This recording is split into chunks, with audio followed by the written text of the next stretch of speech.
শান্তিপুর বিধানসভা ক্ষেত্রের বুথ সভাপতি, শক্তি প্রমুখ, মণ্ডল সভাপতি, সাধারণ সম্পাদক, বিধানসভার কার্যকর্তা, জেলার কার্যকর্তা সহ যে প্রশিক্ষণবর্গ উৎসাহের সঙ্গে চলছে। ইতিমধ্যেই ভোজনের ব্যবস্থা টাইম চলছে, ভোজনে করে তারা পরবর্তী কর্মসূচি অনুযায়ী তারা কাজ করবে।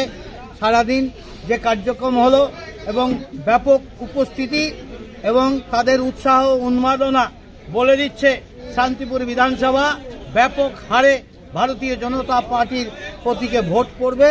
এটা অনুমান করতে পারছে না। তৃণমূলের অত্যাচারে সবাই মানুষ যে জর্জরিত, ক্ষিপ্ত, চোরের অত্যাচারে তারা যে বিপর্যস্ত, আজকে কর্মীদের চোখ মুখ, তাদের উৎসাহ দেখে বোঝা যাচ্ছে। নমস্কার।